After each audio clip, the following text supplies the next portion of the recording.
Hello, welcome back to Emerge, the health podcast for busy, high-performing women. I'm your host, Dr. Alex Swenson Ridley, and I'm really excited for today's conversation. Today, I'm joined by Christian Elliot, who, together with his wife, owns True Whole Human, which is a completely virtual business doing coaching with people. They've coached over 15 to, he thinks, 20,000 hours at this point, and he's also the author and creator, I would say, of a very popular blog called Deconstructing Conventional. He's a natural health nerd, wears toe shoes, and also the father of 5 young kids. And he and his wife kind of run a whole ship. So Christian, welcome to the show. Thank you very much for having me. Yeah.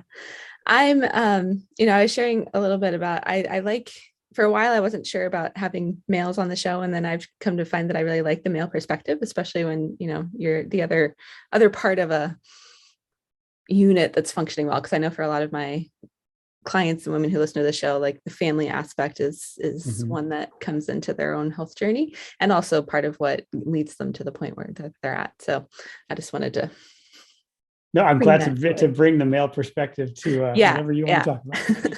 Yeah. So that's great. So I guess in jumping in, I'm always just curious. And I think I know my listeners enjoy hearing like what brought you on your own natural health journey. And then we'll dive into some perspective for our listeners. Sure. Yeah. Okay. Yeah. My backstory really starts with, I got married in 2003 and somehow convinced this wonderful woman to marry me. My health was not great. I was sick frequently, probably about 4 times a year. I would get a significant, I guess you could call it cold, but it felt worse than that. And concurrent with that, my joints were degenerating at a significant degree. And looking back, I can understand why my health was going that way. But at the time, it was completely puzzling to me. And so I had visited 6 different medical doctors, and the short version, none of the solutions they were giving me were working. I ended up finding a group of chiropractors, and they just blew my mind with what I did not know about health. They put me back together in a matter of months. And so it kind of started me on about a 2-year health journey to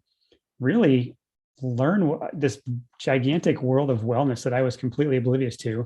Started developing a pretty big distrust for pharma about that time, of realizing, wait a minute, all of these solutions aren't really solutions. They're just masking something.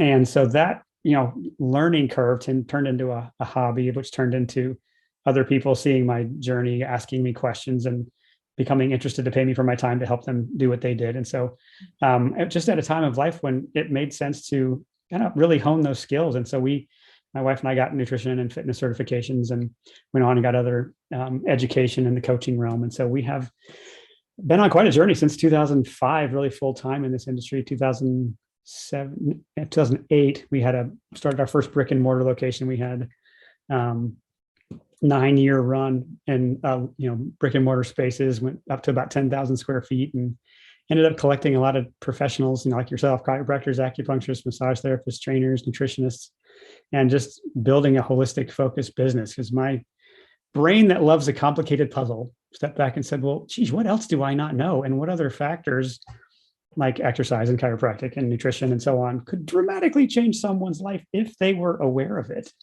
And so we just went to work building that, and that, turned into, eventually we pivoted to doing it virtually. And that is a very fast version of how we got to where we are today. Oh, that's great. I love it. And I think there's a lot of key things, one of them is why I started this podcast, is just awareness. Like even today, I've seen an evolution. My own journey started in probably 2004, 2005, around the time you said, when I found chiropractic and drastically changed my diet, and my asthma went away, and, I lost a bunch of weight, and like my health improved enormously. But so many of us are stuck in, like, we're just bombarded with all this, not necessarily bad information, but conventional medicine is just not put there to actually help anyone heal. It's to manage symptoms, and it doesn't really do the job. So, you have a blog and I have a podcast, and like, this is my way of getting the message out there. So I just wanted to. Yeah, well, it's been a fun journey. I didn't set out to become somebody who blogged, but I found that I have a decent way with words if I have a long enough time to sit and think about what I've learned. And so I started writing, I don't know, probably 10 years ago. And it's just kind of a little side thing that I did it was a fun thing to do, because it let me take a lot of the lessons you learn doing this work you do not get in a book. You don't get in a formal course. You get by spending a lot of hours with the same people and going through different seasons of life with them and realizing there's some themes here. There's some patterns. There's typical roadblocks people get stuck in. And I just had a heart to say, there's got to be a way to help and organize this and tell people stories in a way that whether or not you reveal their identity, but just you tell the human experience in a way that says, this is relatable. I bet we all experience these things. And it got me so interested in explaining that's where the name of the blog came from. What other ways that we have called conventional are not serving us? And what would it look to step back and try to deconstruct the lessons that are waiting for us if we'll just spend a little more time thinking? So yeah, I'm right there with you, Thought Warrior. It's fun to step back and say, what pearls of wisdom are here if we have the chance to just continue to be fascinated by the same questions of, and for me, it was basically, what does it take to create a breakthrough? What does it take to create a transformation where somebody becomes unrecognizable to their former self and they can look at the journey they're on and say, if only I'd known this sooner, but now that I do, look at who I'm becoming. So that to me is fun and fills my days with a sense of purpose, you could say. That's awesome. And I love that. And so, okay, we might have to dive into this because I didn't share with you, I'm actually currently in a PhD program that I'm finishing up this year, but it's an integrative in natural medicine, but based in quantum physics. And so it's starting to bring kind of the science conversation to that whole area of transformation and, breakthrough and how all that happens. But I'm curious from your perspective, because you can totally do this without having to understand quantum physics too. But, so what are some of the steps? Because I know this is something that women who listen to this show and that I work with struggle with. It's like we try the things and the same results happen, which are usually nothing. Like we're not getting anywhere. So what are, in what you've learned over the last, you guys have been at this for quite almost 20 years now, it sounds like what are some of the things you've seen or learned or like with tidbits you can give people where transformation and breakthrough comes from? Yeah, I guess there's a lot of different fun ways I could go with that. I think my favorite thing people tend to say about our coaching, they come to us because their health has been a puzzle and they have a hard time, to your point, they've tried so many different things typically. And what the number one piece of feedback we get about our coaching isn't, I lost this much weight or my brain fog is gone or my hormones are balanced or, man, my digestion's amazing. It's, wow, my mindset is so different. And when you can step back and recognize how intertwined your mind and emotions are into the puzzle of your health, we have so compartmentalized, largely just because of the fragmentation of scientific disciplines. We've so compartmentalized everything into this system of parallel trenches where nobody bothers to pick their head up and look around and say, what are you guys learning over there? And how might that have implications for what's actually bogging down my health? Or so I guess where I probably spend 3/4 of my time coaching clients is in dealing with the mental, emotional, and sometimes just the logistical puzzle of somebody's life. But often the breakthroughs that I find the most come from the arresting moment of a different way of thinking, of a question that is such a zinger that you can't stop thinking about it. And it just reframed something in your mind in a way that I can't take these glasses off anymore. I can't pretend I don't see this limitation I have. I don't see how this story that I have believed for so long, this rule that I have lived by since a child, is no longer serving me. And I jokingly say I get paid to ask questions. I just get paid to be fascinated. I'm insatiably curious about the human experience. But what's been so refreshing for me is the more that you study humans or that you interact with them or that you're slugging it through in a process of change with them, what you find inevitably is that we're all wrestling with very similar questions from different angles, but we all want the same things. And what drives us is just a dozen or so basic things that we long for of romance and significance and dignity and fairness and autonomy and a sense of mastery, a sense of purpose and a sense of belonging. And when you can get down to, well, these are the things that are actually what I want. And then you see how your health is related to whether or not you can have them. Health goals take on, well, of course I'm going to go to the gym. Of course I'm going to go to bed at time. Of course I'm going to practice the things that I know are good for me because it lets me live that life. And so where we find success or teams, tend to have more probability of a breakthrough is when we can step back and say, what does a successful life look like to you? And, for especially that, sounds like your audience, the high achieving, busy person who's trying to do it all. asking a question like, what is the golden ticket at the end of all this effort? Like, where are we going with all this? Is this effort worth it?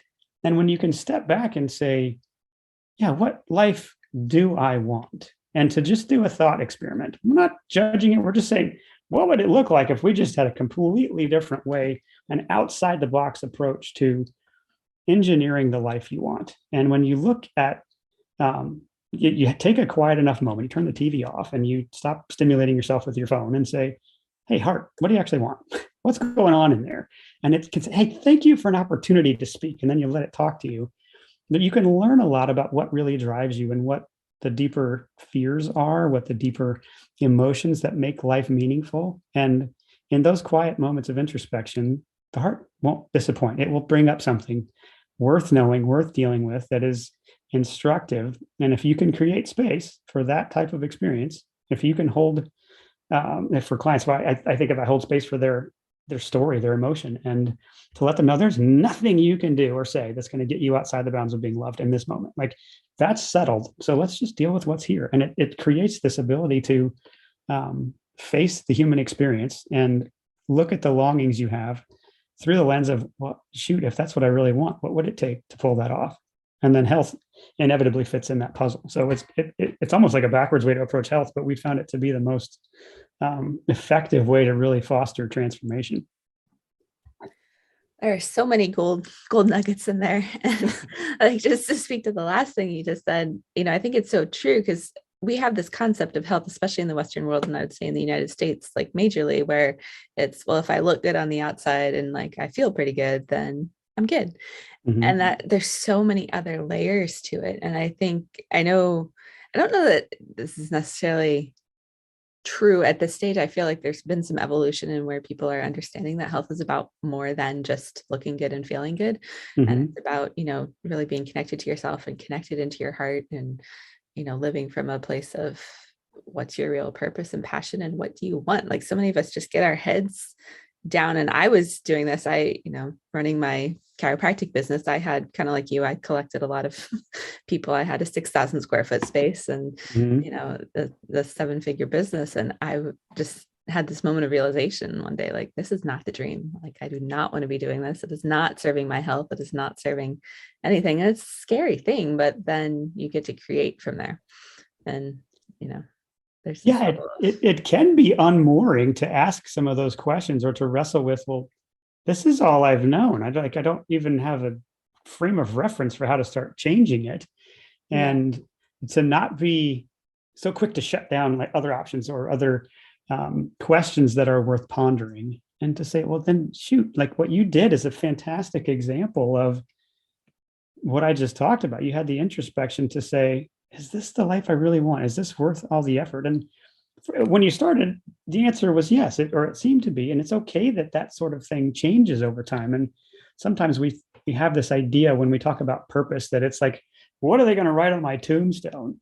And we overthink it. It's this dramatic, like, oh man, I better not botch this one.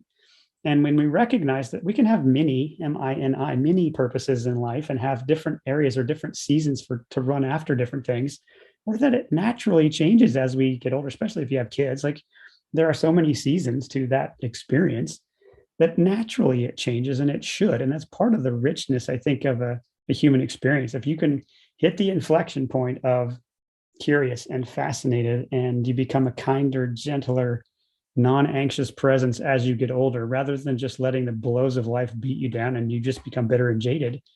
And you can take that, the challenge that is whatever a new season or whatever that discontentment that you're marinating in, if you can take that and say, wait a minute, this is a chance to pause and say, is what I'm doing serving me toward the end? And so much of that, it's just the willingness to say, wait a minute, it would be better to think about life on that level. So anyway, that's a lot of what I end up doing. Sounds like similar work to what you do. Yeah. And I find super fascinating. And just, for those listening, and we talked at the beginning about talking about the time conversation. So we're actually, this leads into that, because I can just hear in the background, the women that I work with being like, but I'm so busy, I don't have time to just sit and think or like ruminate on questions. And how do I take a quiet minute for myself? Those don't exist. What are you talking about? So let's maybe dive into that, because ladies, as you're listening to this, this like ultimately is the key, because when you're in that place of curiosity, another thing that you mentioned that I was just thinking about is like there's the things that we know, and there's the things that we know that we don't know, but there's this whole other space and world of the things that we don't even know that we don't know.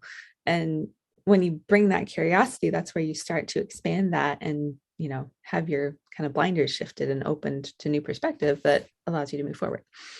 So yeah, well, so the time question, or just the first, the objection of I'm too busy, and especially if you have young kids, like a level of grace for yourself, that's what that season is about. You chose to have kids, you have a responsibility to them, and they are not always that plannable. They have needs, and there's going to be less time for you to be the model on the cover of a magazine, or to be that person who has everything together and your nails are always done, your hair is fine, and there's never a day when you're not at your best. That's such a unicorn or an illusion.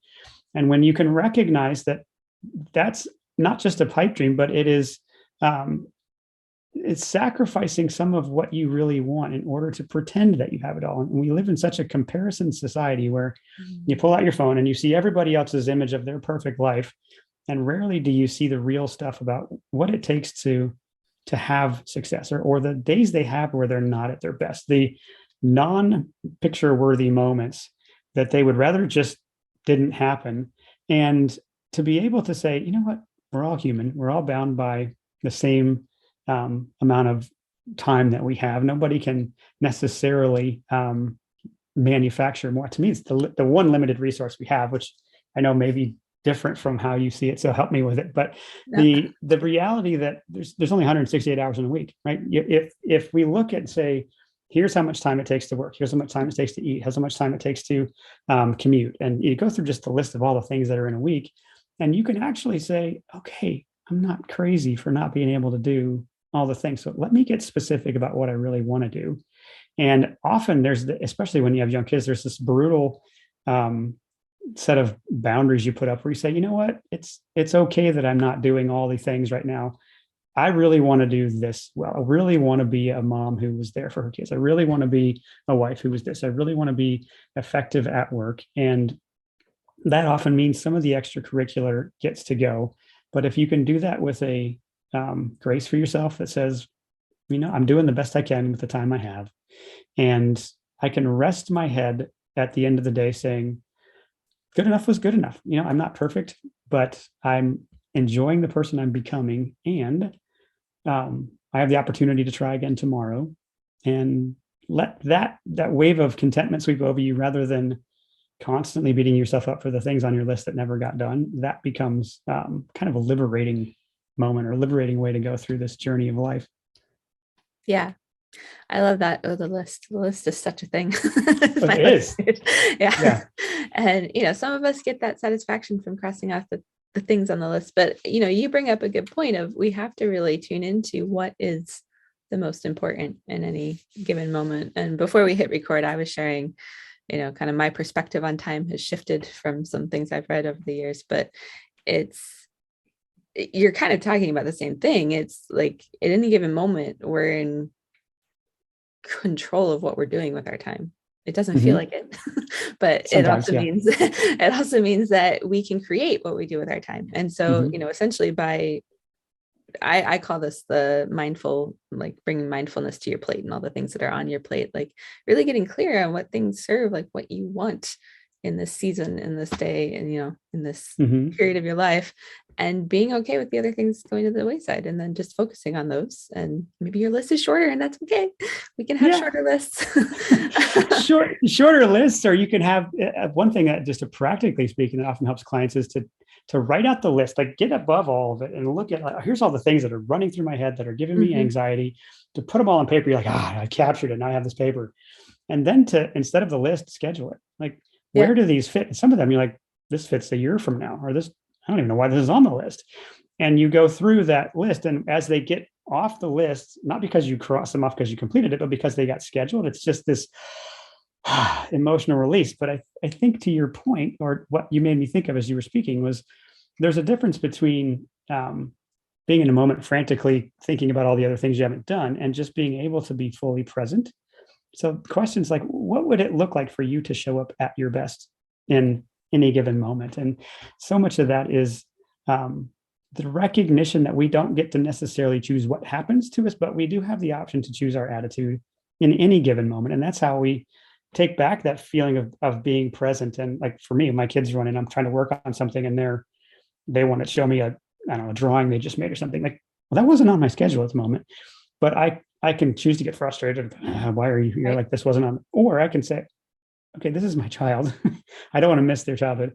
What's the either kindest, most expeditious way to honor that they want to feel seen and heard at the moment, or they want to be proud of themselves and not have it just constantly interrupt. And so some of that is preempting with boundaries. And no, remember we said, our family time is later. You can talk to me after work. And it's being present in a kind tone that sets a boundary that lets them go, oh, that's right.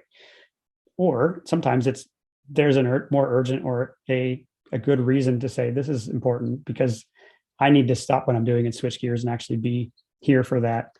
And to choose the attitude that says, but I got to choose to do that. I got to show up and be at my best for my son or my daughter or husband, whoever's in your life, and not begrudge that so many people would love to switch places with you.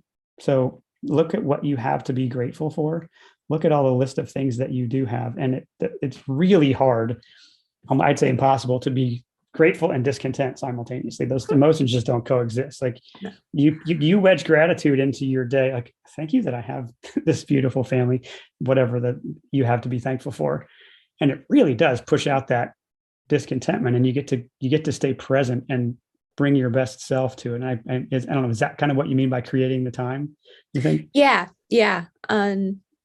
In a big way, that, and like so this is for those, I talk about this book like probably every other episode, but like if you're listening, the book is called The Big Leap by Gay Hendricks. But it's kind of in this bigger context of really getting tapped into our zone of genius and where we really thrive and who God put us here to be. It's essentially, Nice. and choosing and creating more time and more stuff that leads us in that direction. So, but that might be being mom right now, or that might be, redefining your career. I talk with a lot of women about that because particularly, most of our listeners are probably in their 40s and 50s and kind of at that stage where it's like, what have I been doing with my life? Is it what I want to be doing? Yeah. Do I want it to keep going? We kind of open with that, but yeah. Yeah, no, it is. Yeah. So really, like, there's so many gems in here. So let's just kind of recap where we've come from so far. We have this, really a shift in perspective and focus on like what being healthy actually means and where it comes from. And that comes from this self-discovery and really just living your best life and being fulfilled is ultimately what we're talking about. And you get to kind of choose that journey and then starting to find the ways to make space and time for that exploration and curiosity. If I were to sum it up, we talked about a lot, but sum up. Yeah. So let's take it one step further. Like, what is the, and like, ladies, this isn't, an overnight thing. So we've got some work to do listening to this, but what's kind of the next piece of that journey and exploration? I like to give things in threes. So, I guess the next step, let's see, it's so person specific depending on where you are, but one of the things we like to do is to take inventory of the aspects of a well-lived life. So we like people to obviously be successful financially, but we also like them to be wealthy when it comes to their friendships. We like them to be wealthy when it comes to their health. And so sometimes just auditing the meaningful aspects of life. Where are you plugged into community? Do you have friends, because you can be myopically successful in one area and the others kind of aren't great, and you never get the pleasure of even feeling successful at the one you are, or it's so short-lived that you just marinate in discontentment all day. So stepping back and saying, what are the other aspects of life, and what would it look like to be able to have broader success rather than punctuated success of, I was great at this and then my marriage fell apart, and then I was great at this and then I ruined my health, and then I finally got healthy and my kids are now estranged. Like that view of whole life success is probably one of the things that so often gets overlooked. And one of the clients I'm thinking of currently that he's just looking at his life saying, I've never actually approached it to say, what would it mean to have broad success? It was always go in, go hard, and go do this one thing really well. And when you can step back and look at the landscape of, well, what is it then that some of it's just quantification of, well, how much time does it take to do these things? And you can filter that through your values. What do you really want life to be about? And my wife in particular loves hospitality. Well, that there's trade-offs that go with that. There's timing that goes with that. There's buying extra food that goes with that. And what are we saying no to be able to do that? And so I guess if I can bring it back to whole life success, that would probably be, it's almost full circle. It's a starting point, but then as you clarify, okay, this is what it would take to be, or what I suspect it would be to be successful, then to me, it's get around people who are successful at that area of life that you want more success. If you know somebody great with their health, get around people who are healthy. You start their habits rub off on you. If you want to be more successful financially, get around people who take that seriously. If you want to get, more success relationally, show up and start serving and giving and just not being committed to the friendship coming back. Just go be a friend. The time to build friendships or build community is before you need it, right? So go love and serve and give and get practical in whichever area stands out to you. And the more we kind of, as Jim Rohn put it, you become an average of the top 5 people you hang out with. So who are you hanging out with? And what ways are they rubbing off on you? And you filter that through the realism of, okay, there's only so much me to go around. I can't be 2 places at once. So, and usually that puzzle comes into focus. And that's how I tend to get practical with people, depending on where they are. Yeah, no, I love that. An exercise I do with my clients actually is, and I think it's Dale Carnegie or somebody else who did this, but your circle of influence essentially. And so I actually have people take a look at the top 10 people they spend time with. And it sounds terrible, but it's really important. We rank them. So if there's someone who lifts you up and inspires you and wants you to be a better person, like makes you want to be a better person, you give them a positive 1. If they're just kind of like, they're there, but they don't really give or take, anything from you, it's just kind of like, they get a 0. That sounds horrible. And if they're a vampire who sucks all your energy out of your life and, just makes you miserable being around, then they get a -1, or what I call a vampire. And so, you want your net circle to be positive. And and it's not brutal or rude. It's trying to be protective of your inputs and knowing that we can't not be influenced by who we're around. And are we happy with that influence? And to be able, Darren Hardy has a way, or I think he might have got it from Jim Rohn, but the idea of like protecting your associations, there's expanded associations. I need to spend more time with these people. There's limited. So maybe your 2-hour friend goes to a 20-minute friend. And then there's disassociate. It's just like these people they're either toxic or they're just on such a different age and stage or place in life that it hasn't done anything to, it sounds selfish, but to move my goals forward, to put me in more of a sweet spot of the things I need to be doing. And yes, there's room for that to be, people to interrupt or for divine appointments to show up and serendipity to happen where I wasn't planning this, but to be able to go into it, say, I'm going to make the most of it, but I'm looking for the opportunity to set the right boundary, or to, if I have to be in this relationship, to unearth a deep-seated curiosity about, what does this person have to teach me then? What is their life experience? How do they see the world? And sometimes that's how you make the most of the people you have to be around. But I guess the other thing I'd say is looking at your responsibilities personally and professionally through the logistical lens of how much time does it take is half the equation. The other half that's important is the emotional end of it. And when we call it in our coaching, we call it a bandwidth tax. Like, does this task, this thing that's on your plate, are you losing sleep over it, or does it actually refresh you? And the more that you're able to understand the things that are on your plate and how much they tax your emotions, and are they withdrawing from the bank account, or are they recharging your bank account? Somehow that just the recognition of that, it lets you, 1, be more selective, but 2, be smart about where you put it in your day. If it's something that has to get done that is taxing, well, where do you put it in a way that doesn't just tank you and you come home cranky and mad at your kids every day, or whatever that other things of life you need to show up at your best for. So the more you can ruthlessly look at your associations, and then ruthlessly look at the the tasks that you have, and are they building you up or draining you? It does give you a good filter to say, let me get practical and start making some key decisions and trade-offs, and um, where am I getting a return for my time? So yeah. So good. So much stuff. And, I think a big key, and everyone who listens to the show, obviously, it's making time for themselves in some way and getting some positive right. input, and I challenge anybody listening to this. The next step is to take action and actually go do some of this stuff. I've totally been guilty of just listening to a bunch of stuff and, being like, oh, that's cool. And never. Well, it feels like you're doing something, right? Right. Yeah. And, Yeah. the input is good, but at some point we have to stop just taking in the information and actually do something with it. And I'm not saying don't stop learning. Obviously, I shared with you, I'm a lifelong learner, and constantly, I spent the weekend learning about quantum hormonology, which is, bringing quantum physics to hormones. Wow. Like cool stuff. And I'm going to talk about it on the show later. But, it's that next piece is like, take some of the stuff that we've talked about and actually start to explore it.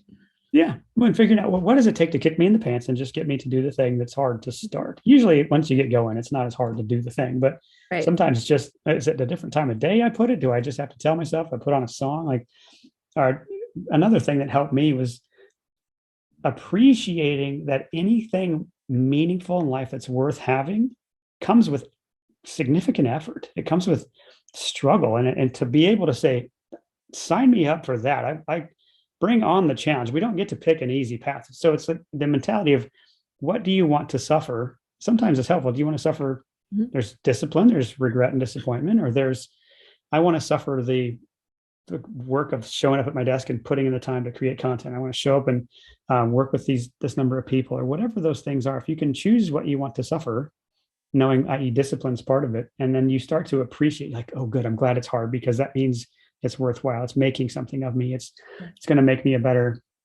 this moment where I'm not at my best with my children. Pause it as best you. It's hard in the moment because kids can push your buttons, man. But pause that moment. Like, hey, wait a minute. They're getting under my skin, and I can choose differently right now. What would that look like? And that filter, or that recognition that we can become more, and the hard things are where the reward or where the reward exists, it's sometimes that mental gear shift. That's all we need to be like, okay, good. Yes. This is hard. This thins the herd of the people who will try to do something this challenging. And I want to be known as somebody who doesn't avoid hard things, like that. Identity of somebody who will slug it out and do the hard things, not because it's, there's a great applause that goes with it, but because it's worth the payoff of doing it. To me, that helps a lot. Definitely. The thing I just thought of, and we'll kind of wrap it up from here, because I know not everyone has, hours to listen to podcasts, but we could talk forever. This was hammered into my head in chiropractic school, but actually comes from, some other philosophies, but the concept of be, do, have. And so many of us get this backwards. And so, we try to have the thing, but, and then do the stuff to get there. And then maybe we change our way of being, but really we have to do it in the other order. We have to be, like, who we are being in the world needs to match whatever it is that we want to have, because the being leads to the doing, which then leads to the having. So I just thought I'd throw that in there. But, yeah, well said. Yeah, good stuff. Okay, Christian, this has been a lot of fun. And like I said, I feel like we could probably keep going. I'm sure we could talk for hours. Yes. But, I think we've given everyone a lot to think about, and it was far more than just the time management conversation. So, but I appreciate you taking the time and coming on and just helping me have fun conversation on the podcast. You got it. I'm glad to be here. It's been an honor. Thank you. In wrapping up this interview, I realized I forgot to have Christian share how to get in touch with him and, where to find him. He and his wife, Nina, are the co-founders of True Whole Human, and their website is posted in the show notes, as well as their social media. So feel free to, if you found his sharing inspiring like I did, definitely, check them out and connect with them. And with that, we will see you next week.